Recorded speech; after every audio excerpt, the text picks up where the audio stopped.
Hey guys, it's Chase of csjoseph.life doing another episode for season 22. This is season 22, episode 8. What are the cognitive transitions of ENFPs? And it's taken me a little bit to get to this particular episode, but mostly because we're dealing with Ultimate Messaging Formulas release, which has been very successful. And I'm very happy that people have been able to use the Ultimate Messaging Formula, not just for sales and marketing, but for basically literally everything. I guess it's probably because, the worksheets help people figure out what their type is and also help other people, learn what their type is. And it's an excellent tool. It basically helps you expand your knowledge of the type grid. And I'm just very thankful for the amount of success it's been able to bring this community and help people along their journey in terms of understanding how to psychoanalyze themselves and other people. So, which is fantastic. Why am I bringing it up? I'm bringing it up because ENFPs specifically, I've kind of noticed that, probably compared to other people out of all of the types, ENFPs seem to be the ones that struggle the most with typing others. And having this tool available really assists ENFPs in being able to type other people. And I actually put it in front of a few of my ENFP friends and associates, and they said they were pretty happy with it, and it made a lot of sense, and it is increasing their understanding to be able to have something in writing to refer to back and forth to help them with their inductive reasoning and kind of teach them a little bit more about potentially using deductive reasoning, even though that's kind of hard for them because of TI Trickster to actually get to the point where they will be able to, type themselves and others pretty efficiently, or at least accurately. So that's kind of like the intent behind the tool, in as much as also helping people communicate with each other as well. But be that as it may, we're talking about cognitive transitions today. We're talking about the four sides of the mind, and we are talking about ENFPs and their approach to it. So ENFPs have ENFP ego, they have ISTJ subconscious, INFJ shadow, aka unconscious, and ESTP demon or parasite, etc. But from this point of view, yeah, ENFPs, four sides of mind like everyone else, and what are their cognitive transitions? So we're going to be talking about that a little bit today in terms of how they get into the other sides of their mind. Why am I doing this? I'm doing this, if you guys remember, when it comes to the four sides of the mind, or the form of Jungian analytical psychology that I'm teaching here on YouTube and on the podcast, whatever, is that every now and then, and it's funny that this is very common with ENFPs, every now and then I have people who are like, well, sometimes, I'm an ENFP, but sometimes, I feel like an INFP. And I'm like, no, guys, that's not actually how that works. It's not how it works at all, because this is a completely different type with a different four sides of the mind. When people are talking about, well, right now I'm feeling more extroverted, or I'm feeling really introverted right now, that's not the approach to take. So with that, understand is that when you're moving from one side of your mind to another, because this is your ego, etc., if you're going from your ego to your subconscious, it requires a cognitive transition, and that's how you could feel extroverted in 1 minute and introverted in the next. And that's kind of, I think that's the entire point behind cognitive transition, and is to help people understand, why one day they could feel like an I or an E, even though I completely reject the MBTI letter dichotomies. I even released, I think it's a season 15 episode. So if you go to you go to this YouTube channel, you go to playlists, you go to season 15, and in season 15, you have the ability to see the MBTI letter dichotomies debunked. Or another way to see that, I think it's at csjoseph.life/typegrid, and just scroll down, you'll see the video there as well. But what this lecture explains is that the MBTI letter dichotomies are insanely inaccurate and a complete and utter waste of time. I mean, from a testing standpoint, especially since a lot of TE users, especially affiliative TE users, affiliative people usually put way too much weight on the online tests, and the tests are only like 1 out of 5 accurate. But when you mix a TE user, aka a bow user, a bow and spear for the terminology within the ultimate messaging formula, when you take a TE user and you combine that with affiliative, so affiliative TE users, which are basically all of the philosopher types end up putting way too much faith into the MBTI test. Even though the letter dichotomy sucks, the online tests are only 1 out of 5 accurate, and it's no wonder that they try to type everybody with the test and they get like incorrect results, and it's an absolute total screw up. It's a waste of time. And it ends up causing a lot of problems for them, especially since they're basing hiring decisions and they're basing business decisions, education decisions, even relationship decisions based on these inaccurate test results, right? And again, when you're looking at the MBTI letters, the letters do not detect the 4 sides of the mind. They don't detect cognitive transition or the human being's capacity to be able to move between the different 4 sides of the mind on a regular basis. So this is very important for people to be aware of, especially philosopher types and especially ENFPs, because ENFPs have a serious weakness known as TI Trickster, which means ENFPs subscribe to this perspective of, well, there's no such thing as absolute truth. Anything can be true. It's all about what you believe. And that is a very incorrect point of view, because from their point of view, principles are more real or actually real, whereas truth is not real. It's actually subjective. So the ENFP maintains that truth is subjective, when the reality of the situation is that's not necessarily the case. But again, this could be like a debate that could go towards the end of time. I'm not entirely sure about that. But be that as it may, they can get over that weakness with their TE child by making sure that they're constantly researching tons of resources, being as objective as possible, even though extroverted thinking child in of its own right actually contains subjective beliefs. And that's why ENFPs out of all the types are the most subjective of all the types and the least objective.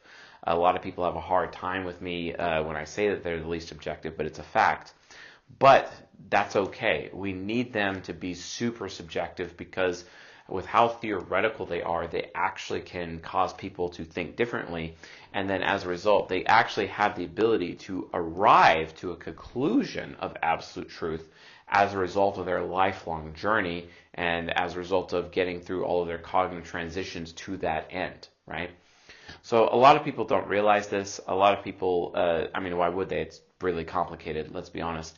So what I'm trying to do now is help ENFPs understand the 4 sides of the mind fundamentally and how they're able to basically become different people at any point in time within their mind, based on their situation, based on their human nurture, because you have nature versus nurture, etc. And ENFPs have it a little bit differently. I'm just gonna get my really cool wand out for this. So yeah. Also, I'm experimenting with this new microphone, so tell me how it goes, guys. I also hope the lighting is good. I had my team take a look at it recently, and it seems like the lighting is good. It's a new camera as well, so let me know in the comments below what your guys' if you like this camera, if you like the sound system, if you like the lighting, and also I like paintings, so if you guys are into painting and it speaks to me, I wouldn't mind featuring it on my wall here. If you want to do that, I guess you could potentially email support@csjoseph.life with that information. So yeah, just something to consider. Or you can reach out to me on Instagram at csjoseph.life, or at cs.joseph, excuse me. So anyway, on with the show. So ENFPs, how do you identify an ENFP? So ENFPs, you identify them, they are informative, initiating movement, they are triple movement. Movement means progression. Progression means they're more focused on the journey instead of the outcome. So an ENFP is going to make attempt after attempt after attempt after attempt after attempt towards a goal without any planning. That's basically what they skip all the planning and they go attempt, attempt, attempt, attempt. Planning doesn't mean that much. Whereas an outcome-based person or a control-based person focuses on just one attempt, but with all of the planning behind that one attempt. It's a different way of doing things, but ENFPs have that preference of, you know what, screw the planning, I'm just going to attempt as much as I can, and then learn from all of those mistakes and then do it better every time until I finally get it. So they end up living this life of trial and error, and it's no different than my type, ENTPs, and honestly, trial and error is a really fantastic way to be successful, and it definitely works for them because they move super fast. I mean, no one's faster than an ENFP. I mean, you could argue an INTJ is faster than an ENFP, but I don't know, it's a real toss-up sometimes. Sometimes I think because the ENFP is more of a starter that they actually move faster than an INTJ, but that's just my personal opinion. I don't know if that's something that we could state as fact. If you want to share with me your thoughts on that, leave that in the comments below and we'll take a look. So yeah, they're informed initiating movement. They're starter types. They have a hard time finishing things that they start. That's awesome. So they have the starter type on the type grid. They're also very abstract. They're very affiliative. We already talked about affiliative. They're focused on doing the right things. The abstract means they're focused on the what if. It comes from their expert intuition hero. They are intuitive. They're all about what if or what may happen instead of necessarily the what is, etc.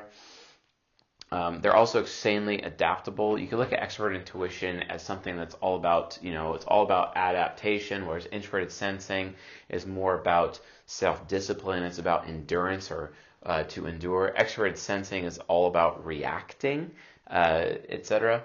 And then introverted intuition is all about proacting, being proactive, getting ahead of things in that way. That is extroverted intuition. And then extroverted sensing demon is reactivity. This is why ENFPs have the lowest reaction time out of all the types, on par with ENTPs. My type also has the lowest reaction time. We can get higher reaction time if we are trained, if we're able to endure a lot of pain, and if we're experiencing that same kind of pain or trauma or obstacle in our life, we will be able to react to it quickly, right? So that's something for you to consider with SI inferior, because ENFPs, especially when they start to aspire with their SI inferior, their introverted sensing inferior, they can actually endure more pain and pressure than everybody else, in as much as an ENTP can. Although I would say that ENFPs are slightly more sensitive than ENTPs and would not be able to endure as much, and that's because of their introverted feeling parent, which makes them, emotionally sensitive and all about the morals, and they end up making decisions more so based on their mood and not necessarily based on the facts of the situation, right?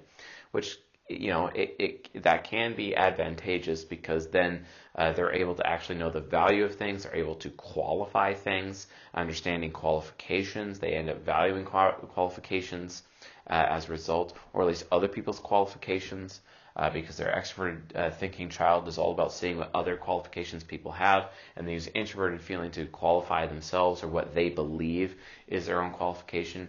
And let's be honest, guys, like, quantitative versus qualitative. Qualitative is, in some cases, insanely subjective. And this is why we need ENFPs, because they help us navigate that subjectivity in order to get us thinking about those things in a more objective format. That's why they exist.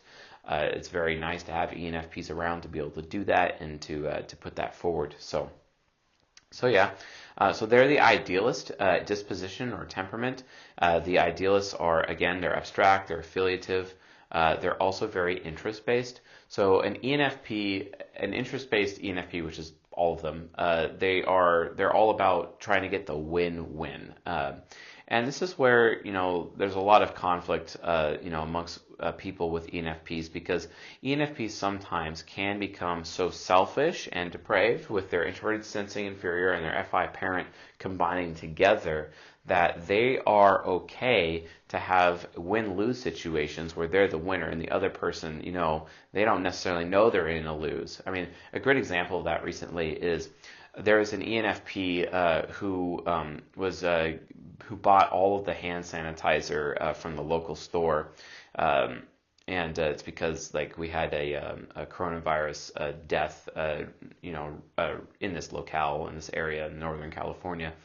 And an ENFP went to as many local stores as he could, and he purchased all of the hand sanitizer, and then he listed it on eBay at like 3 or 4 times the price, basically.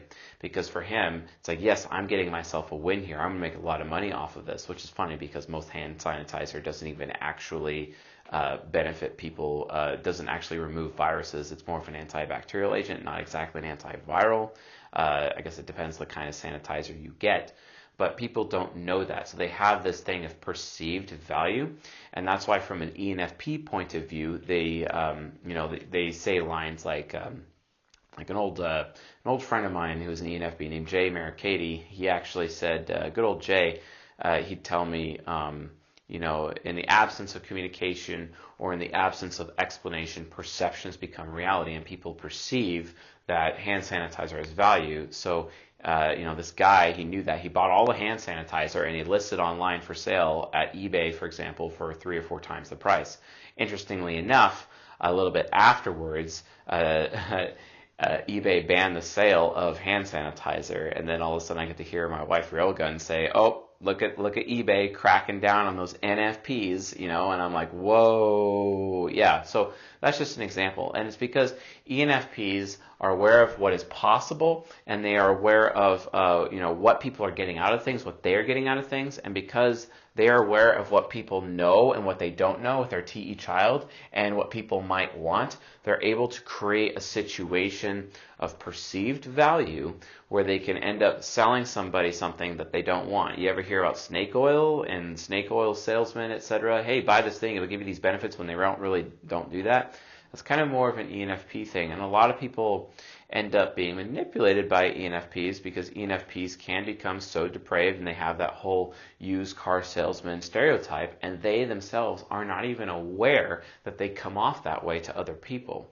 So that's an example of a more of a negative outlook of what an ENFP could look like. A positive outlook, and the reason why we're talking about these positive or negative outlooks is because when we're talking about cognitive transitions, you can cognitive transition from a chaotic point of view, or you can cognitive transition from an orderly view. And if you're cognitive transitioning between the 4 sides of your mind in a chaotic point of view, you're going to have very viceful results. But if you want to be closer to your virtues, which, for example, the virtue and vice of an ENFP, we have for ourselves charity, and we have depravity, which is basically the worst form of selfishness. So charity versus depravity in that regard. If an ENFP is more immature with using their mind and they don't have as well developed neural pathways because they're not practicing virtue as much as they're practicing vice, they end up having more chaotic transitions, which brings them closer to their vice. If you don't know about virtue and vice and you're watching this channel for the first time, go to the playlist on this YouTube channel and then look up Season 7 and watch the ENFP episode, which I believe is Season 7, Episode 8. Charity versus depravity, to understand how important that is. Now, when they are doing an orderly transition, that gets them more closer to their virtue of charity, which is absolutely integral to an ENFP. Because they're more charitable then they don't have that reputation of being selfish. And ENFPs end up walking around having a reputation of being depraved and selfish, and they don't even realize that they come off to other people in this way. This is why Templar types exist, because Templar types end up calling out ENFPs in order to sharpen them and cause them to act in better character instead of having bad character. Because ENFPs, because of the depravity vice, ENFPs have the highest chances out of all the types to become charlatans, right? And Templar types like ESTPs, ISTPs, ENFJs, INFJs can detect that charlatanry, and using their introverted thinking and their extroverted feeling functions at the same time, provide constructive criticism, and also using their extroverted sensing in there as well, their NI functions as well, they end up exposing the ENFPs publicly. So what happens when you have a viceful, depraved ENFP? They get exposed to other people, literally publicly shamed. And public shaming is really important because public shaming is the best thing to get TE child to wake up, and then as a result of TE child waking up, because it's in cognitive axis with FI parent also wakes up as well. An FI parent, introverted feeling, that's Spear, this is Bo. So they have their spear is not really sharp. It's very dull, for example. Well, that spear gets dull, that spear gets sharpened as soon as the ENFP's TE child is like, oh crap, I've just been publicly shamed. Everyone is now thinking less about me. Which is funny, because when you combine TE child with NE hero, ENFPs are like, okay, well, I've just been, like, people are thinking this way, whatnot, and then they end up imagining with their NI villain, they end up imagining to themselves that other people are constantly thinking about them, when the reality situation is it's not happening. Which is why it's necessary for Templar types, in order to get rid of the depravity and get them closer to charity, have to provide public constructive criticism. Because ENFPs, because they're TE child, and extroverted thinkers have all this problem, but they usually don't listen to just one person speaking to them. They have to hear it from multiple people, especially ENFPs. They have to hear it from a big group of people telling them all the same thing before they start to believe it, and then they decide to make some change. Which is why Templar types are predisposed in publicly shaming ENFPs in order to get ENFPs to actually grow up and be better. So if you have, for example, from a parenting point of view, there's this ENFP I know, and he's 18, doesn't have a job, lives at his parents' house, doesn't really do anything, and isn't going to college, and all he does is just play video games and jack off the entire time, literally adding no value whatsoever. So what I advised his father to do, I told his father, okay, hey, why don't you go on social media? You're all on Facebook, right? Yeah. How often is he on Facebook? He's on Facebook every day. He's always on Facebook on his phone. I'm like, okay, cool, great. So go on Facebook and make a post about him, taking some photos of him, being lazy and whatnot, and playing video games, and post it online for all of your Facebook friends, and and tag and whatnot, so people see it. And then tell him after you posted it, I will take it down after you go get a job, for example. And then all of a sudden, he's real motivated to actually do that. See, everyone thinks public shaming is unhealthy. It's actually very healthy. For more on that, read John Ronson's book, So You Have Been Publicly Shamed. John Ronson is some guy that works at The Guardian in the UK. He's actually an INFP, which is pretty interesting. But while John Ronson has a very negative view of public shaming within that book, it's actually very, very useful teaching tool for Templar types to employ to get philosophers to basically wake up from their slumber and actually change for the better. It's just good luck finding a Templar type that's actually willing to do it. Oh wait, ESTPs are willing to do that, and there's a reason why ESTP happens to be the superego of the ENFP, because the superego of the ENFP is already going out of its way to expose the ENFP, and it's as if the ENFP is trying to hide their superego from other people because it doesn't want to be exposed. So, and this is just necessary for ENFPs to understand from a personal growth standpoint as to why that is necessary. Because if that continues to happen, they're never going to get into their charity virtue. And the reason why is because they're being enabled. Their FI parents and their SI inferior is being enabled by the SE, FE users in their lives. And they're actually being enabled by other people because everyone's too afraid to shame them so that they actually end up grow. Because fear of shame, fear in terms of introverted sensing inferior, fear of shame is how you get an ENFP to be motivated for positive change, personal growth, Kaizen, continuous improvement, being on the path to enlightenment or cognitive integration, etc. All of those things are absolutely critical, right? Absolutely critical. And ENFPs, they're not even aware of this. They're completely oblivious to this. Why? Well, it's because the obvious, which is extroverted sensing demon, the obvious completely escapes them. I know because I have extroverted sensing demon, and the obvious definitely escapes me. And it's very interesting that I'm married to an ESTP because she exposes me all the time.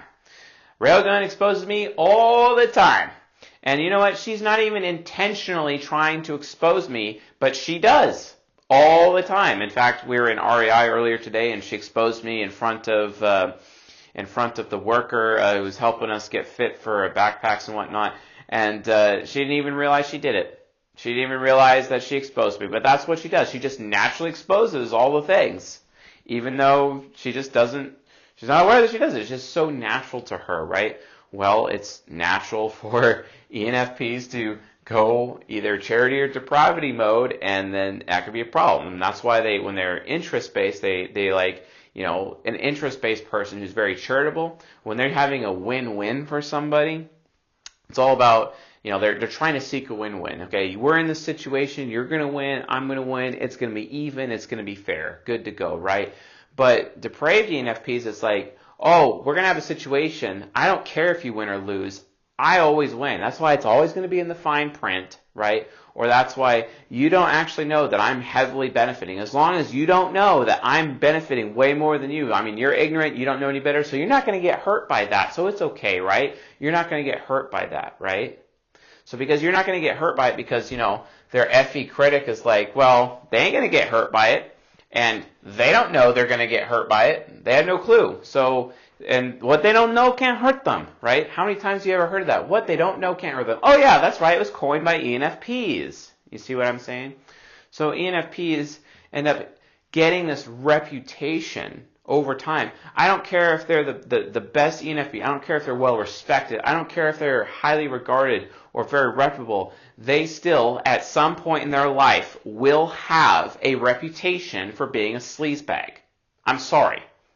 That's just normal. Because human beings alternate back and forth between their virtue and their vice of their archetype. And their virtue and vice is charity versus depravity. And they'll either have a reputation for charity or they will have a reputation for depravity. What's a really good example of this? A great example of this would be the Prophet Muhammad. The Prophet Muhammad is an ENFP. And, he's a big-time philosopher because the ENFP is a philosopher type. And then the TE child is all about the rules. And it's the divine child talking about God's divine rules as written in the Quran, etc. That whole point of view. But then and he's always talking about charity. One of the 5 pillars of faith, according to Islam, is charity. And charity is a big, big deal. Also, they're very against usury, which is loaning on interest, etc., which I think is fantastic. I mean, if you think about it, Islam has a lot of things figured out fundamentally as a belief system that a lot of other belief systems don't have figured out, that I kind of wish other belief systems would. And I guess it also would make sense that, when you look at other belief systems like Judaism, that they're actually diametrically opposed to an Islamic system, because, for example, Judaism has or allows usury, whereas Islam does not allow usury, right? And this is one of the principles, the FI parent principles, that was utilized by the Prophet Muhammad to make sure that his virtue of charity was also being adopted by all of his followers, right? But then again, the Prophet Muhammad, his fault or not his fault, still ended up getting a reputation for depravity and for selfishness. How many times have we heard about the Prophet Muhammad being accused of being married to a very, very underage girl, like a 9-year-old or something like that? I think her name was like Asha or something like that, or Aisha or Aisha. I don't know. I'm not really well studied in that point. Now, as to whether or not the Prophet Muhammad did anything wrong or not, that's not for me to say. But what I am saying is that people's perception, even to this very day, about the Prophet Muhammad is that he was being depraved because he was married to a child, right? And now some people would argue that he did that to protect her and whatnot, but that's not for me to say. I'm not like an Islamic philosopher here, and I don't have really any authority on it. But what I'm talking about is the external perception that ENFPs give off to other people, and they're just completely ignorant to it. And they're ignorant to it because that TI Trickster is not really aware of the truth of that perception, and that SE Demon is not aware of how they physically come off or how other people react to them, basically, right? And this is a major struggle that ENFPs have. So what do they have to do to get out of it? Well, when they're using their cognitive transitions, each of the 4 sides of the mind, they have to do it in such a way to get rid of the depravity. And this is why charity is their virtue, because charity, when they're charitable, and what's the difference between charity and generosity? Let's just say, because people always ask me, because I always talk about ENTJs being generous. Generosity is you give something big to one person. That's generosity. Whereas charity is you give something small to a lot of people at once, right? That's the difference. So charity, because they're giving so much to other people, this allows an ENFP, for example, to have the reputation of being giving. That way, they're always fighting against having that reputation of depravity, a reputation of being selfish, reputation of being a sleazebag charlatan, reputation of being lazy, a reputation of being entitled, a reputation of potentially being a hoe. I don't know how many times I've heard ENFP women like really dressing majorly slutty when they go out and they get all those catcalls from all those guys, and it's like, okay, what did you just get there, right? It would be like, you know, why dress that way out in public? You know what I mean? Like, what are you really getting out of it, right? Are you so desperate of trying to feel wanted and so desperate of trying to gain status for yourself with your TE child that that's what you're trying to do? See, that's the problem. So anyway, so when an ENFP is cognitive transitioning, why do they cognitive transition? Well, any type cognitive transitions to solve various obstacles or issues in their life that their ego would not be able to handle to do. So life is pain, guys. Everyone knows that life is pain, and then when life throws an obstacle or a trial or a tribulation or a problem, your mind tries to solve it, and your mind will instantly try to use your ego to solve the problem. Well, the thing is that the ego, the ENFP ego in this case, doesn't always solve the problem. So as a result of that, they have to transition into one of the other sides of the mind to solve those problems. Although sometimes ENFP likes to make that Faustian deal with the devil and do what is expedient instead of what is meaningful, and then as a result of that, they end up getting to a point where it's like, hey, you know, for this problem I'm going to have, I'm not going to bother using my subconscious because I'm afraid of it. I'm not going to bother using my shadow because I'm worried about it. What I am going to do is I'm just going to use my my super ego to do it because it's the most powerful, right? The problem is when you make an exchange with the devil, right? You gain an inch, but the devil gains a mile. The devil will take a mile away from you in exchange for 1 inch, right? And you're actually worse off than you were before. And this is the difference between a curse and a blessing, because when you think of return on investment, when you get something less than what you put into something, that is a curse. When you get more back in return than what you put into it, that is a blessing, right? And this is very key to ENFPs, because in order for them to live a life of blessing, guess what? Their FI parent needs to get to a point, right, where it's like, okay, hey, I need to be grateful. And showing others gratitude through charity is how they end up having that reputation of being charitable, and then they end up developing their virtue, which provides healthier cognitive transitions, which means they're able to utilize the 4 sides of their mind in a healthy way, in a charitable way, instead of a depraved way. But let's talk about the cognitive transitions. There are 4 gateways to cognitive transition with. There's your hero function, that's the first gateway. Your inferior function, that's the second gateway. The third gateway is known as the villain function, and the fourth gateway is known as the demon function.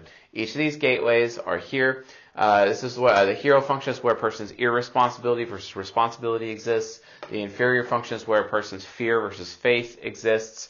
The villain function is where a person's worry versus certainty exists. And the demon function is basically where a person's hatred versus love exists, right? And in order to cognitive transition in a healthy way, you need to stop using the negative components, the chaotic components of your cognitive transitions, of your cognitive gateways, and instead use the more useful, virtue-oriented, orderly transitions, right?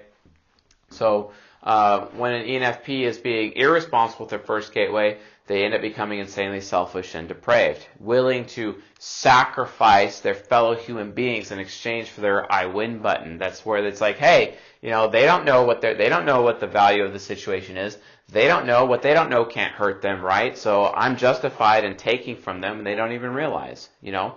ENFPs are usually the fastest to go for handouts. They're usually the fastest, and it's like, hey, you gave me all this stuff, but hey, I never agreed to give anything to give you back, so that's on you, that's not on me. It's not my fault you didn't know. It's not my fault that you didn't read the fine print, right? And they end up having this, this point of view, and it's really frustrating, right? But they can become such amazing people if they're charitable. ENFPs running charitable organizations like, and 501c3s and nonprofits that can change people's lives, like the Humane Society or blood banks, or getting a coalition of religious institutions or churches or mosques together and getting this big coalition together where everyone pools all that money into one bank account, and then they partner up with a hospital conglomerate and bring in a hospital into like a county of some kind or a city of some kind that doesn't have one, that is really in need of it, which then brings in a whole bunch of jobs, up to 3,000 new jobs to that particular city because they have a new hospital there with lots of doctors and nurses and janitorial staff, and it's just lots of jobs. It also brings in a lot of families that move to that city because people are having jobs, which creates additional parishioners and people to go to the mosque and people to go to the churches, etc. And everybody benefits. This vision is an example of the power of an ENFP, because an ENFP is able to get other people to think about how we can have a better tomorrow, and how, because I am charitable as an ENFP, because I am showing others that I am grateful and the power of charity, I'm going to teach you the power of charity so that you could be charitable, and then end up bringing way more people in and more money in for everybody. And this is where you're going to give a little to get a lot back, and it creates a huge return on investment for everyone involved. And this is when an ENFP is able to use a win-win to everyone's advantage, not just a win-lose to their own advantage. See, that's the difference between a depraved and charitable ENFP. So, with that being said, cognitive transitions. So, but when they're transitioning in an orderly manner, well, guess what happens? They're in their ENFP and they're being very grateful, and they end up having that reputation of charity, and they're giving to other people. And then that becomes part of their daily routine. Charity becomes their routine, and that's a very good orderly manner of that one of the first side of their mind, basically. But the other side's mind is a little bit different. If they're uncertain about things, they start to worrying about what they want. The ENFP starts to worry about lost opportunities, and they end up trying to chase after every opportunity, after every opportunity, after every opportunity. And because they're constantly chasing after every opportunity, ENFPs, like opportunities in relationships, oh, I really like that guy, but I really like that guy too, and I really like that guy too. So they end up sleeping with all of them and trying to make sure that none of them know, that that's the case. I actually dated an ENFP at one point in time, and I took her out on a date, and then I brought her back, and then I went, and then, I was like, okay, but then I went to a bar just to go hang out or whatever, play some pool, and then she brought in another date in that night, and it's like, okay, wow, really? You really can't decide, huh? Because you don't want to lose out on any opportunities, right?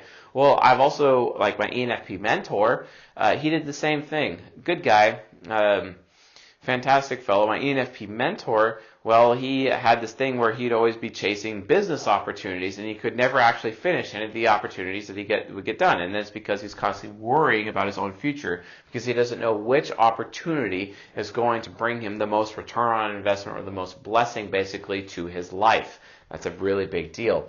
And so NI nemesis or NI villain in this case, that's literally how that works, right?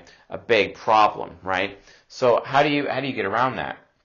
Well, they need to be more certain. And when they're certain, they have to, in order to get certainty out, ENFPs have to literally close out everybody in their life. They got to shut the door. They got to be alone. They have to spend a lot of time alone, because once they're alone and they're not focusing, there isn't anything to distract them in that situation, then they're able to focus, because introverted intuition is all about a person's focus, right? And then they themselves are able to focus, and then they're able to realize which opportunities are the ones that are actually real, and then they can start working to finish and focus on that one opportunity to make sure that they're getting the maximum amount of blessing. Because you can't, you got to choose one rabbit, but if you chase both rabbits, you're going to lose them both. It's the same concept when it comes to ENFPs. Definitely something that they need to learn. And their INFJ shadow, when they're transitioning their shadow, that's basically what they end up doing. is that they're more certain. And then because of that, they end up becoming wise, and they're very caring towards other people. And then sometimes they're actually willing to give other people more and actually receive something less in return, which is the super mega virtuous charitable ENFPs, because they understand that they are so grateful for everything that they've been given that they need to give even more, because to a point where it can actually be to the point of healing other people because of how giving they are, right? This is the miracle of ENFPs. This is why ENFPs can be the most amazing people, or they can be the most selfish and depraved people, but they can be some of the most amazing people, because guess what, folks? No one can outgive an ENFP. No one can.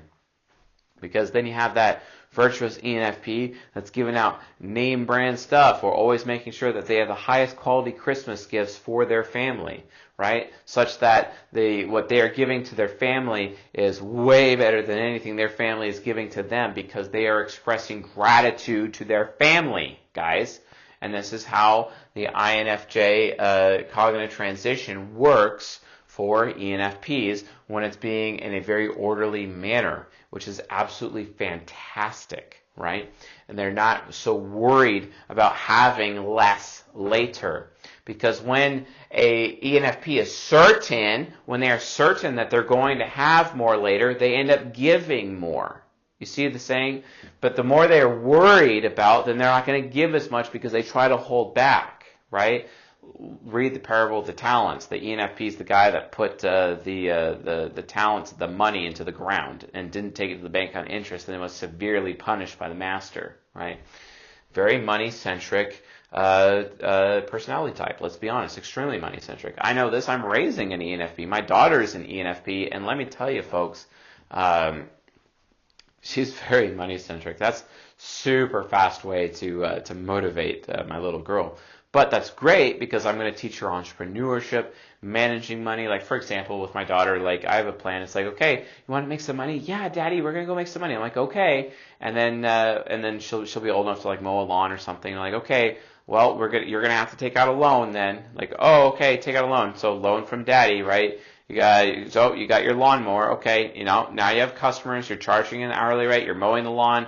You're earning money. Oh, but you got to pay a little bit on Daddy's loan. Oh, you also have to pay money for the fuel and the maintenance on your lawnmower. And all of a sudden, like, as she has this pool of money that she's earned, I'm taking bills away from her and showing her this is how business works. Oh, this is how much you have left. Well, guess what? You need to reinvest that back in your company, and you still get zero. And we're going to do that over and over and over again to teach her business, financial responsibilities as a young child. Because my hope is, with both of my children, is that by the time they're 16, they're already capable at making money such that they can afford their own car and afford their own insurance and pay for all that themselves without having even graduated high school yet. You know what I'm saying? Hashtag rich dad, poor dad. If you haven't read that book and you're an ENFP, like, what the hell are you doing? Seriously. So check that out. Actually, let's switch over here. And then the subconscious. Sometimes they're really afraid. They're afraid that they're not always going to be comfortable with things. They're afraid that they're not always going to be safe with things. And because of that fear of the unknown, they end up not doing research. The ISTJ side of their mind, when they transition into it, it's either going to be something that focuses on absorbing absolute novel information and trivial information that doesn't even matter, or it's going to actually absorb useful information. Here's an example. A fearful SI inferior, they're going to focus all their time being depraved and self-aggrandizing, but they're also going to be in their comfort zone and develop bad habits. And they end up having bad habits of watching so many hours of Netflix, playing so many hours of video games, and not actually doing anything useful. If they're going to actually spend time reading, and which would be surprising, they'll read a bunch of fiction and not actual nonfiction, right? They're not actually going to be doing things that are useful. They're going to be doing things that are useless, and it's all about, okay, when's my next dopamine fix? When am I want to play at that Magic card tournament. I want to get a high level in arenas in World of Warcraft. I really want that red Karaji battle tank mount from Encourage 40, man, and it's the red one, it's the rare one, and I want that just so that I can look good, because ISTJ subconscious, when it's in its fearful form, when it's in a chaotic transition, it's all about making themselves look good instead of actually being good. As long as people think that I'm good, I don't have to be good, because it's all about what you think, right? Hashtag Conor McGregor, you know what I'm saying? Because he's an ENFP. So, keep that in mind. It's like, in ENFPs, like they put tattoos on themselves to make themselves look tough, even though they're not actually tough at all. You see, that's one of the reasons why ENFPs put on tattoos. It's also because of their NAE hero symbolism and metaphysical awareness. They like to, have the symbols literally on their skin. It's no different, guys. It's no different. So, anyway, so that's what happens with the ISTJ, right? And so what they end up doing is that they end up developing the good habits, positive habits with their orderly transition, and then they have the habit of reading business acumen. They have the habit understanding money. They read nonfiction every single day. And ENFPs benefit from reading more so than any other type, such that because they read, they can become insanely brilliant. And I don't know how many ENFPs are in Mensa, but there's a lot of them. Even Ty Lopez, an ENFP with TI Trickster, who is like, no, there's nothing is actually true. It's all about what you believe. Even he got into Mensa because he read his way into Mensa. And ENFPs have such amazing strengths when it comes to reading. Why the hell are you not using your ISTJ subconscious and reading? Because you will become potentially stronger and smarter than the rest of us. Why aren't you doing that? You benefit from it the most. You learn the fastest. You are triple progression, triple movement types, right? You have that TE child and the SI inferior when it goes aspirational mode because you're using a cognitive transition into here, from here to here. Cognitive transition, using this second gateway to get into your subconscious, and it's becoming aspirational. You remember everything you read, and then you use your expert intuition hero to see how it all fits together. You can see patterns that lead to new patterns, which lead to new beautiful ideas or visions for the future, including new ways to conduct business, new ways of value proposition, being able to gain for yourself a lot of status, a lot of riches, so that you can keep being more charitable to other people and expressing gratitude to others, which really makes you ENFPs absolutely fantastic when you're not being a bunch of selfish dicks, which can happen, or when you're actually becoming very charitable and giving. I've had a few ENFPs in my life be insanely giving to me, and I really, really appreciate it. And they expected nothing in return. How many of you ENFPs out there can actually claim that you do that on a regular basis? How many? How many can? Think about that, guys. You really got to think about that. So remember, talked about responsibility or responsibility. We talked about fear versus faith. They need to put their faith. You guys, ENFPs need to put their faith into reading nonfiction and putting in their effort and having good habits of doing that instead of having the habits of wasting their time on Netflix or Fox or CBS or Amazon Prime, for example, or whatever. It doesn't matter. Or World of Warcraft. I know so many ENFPs that have wasted so much time on World of Warcraft, and it's absolutely worthless. It's almost like the worthlessness of their INFJ shadow is just bleeding into their ego, making them even more novel than they were before. That's not good. An ENFP's usefulness, an ENFP's purpose in life is to be charitable and to be giving, to the point where they're giving more than they're taking back because they have the introverted sensing, aspirational endurance and they know and they're certain that they're going to get more money back to them later than what they're giving eventually.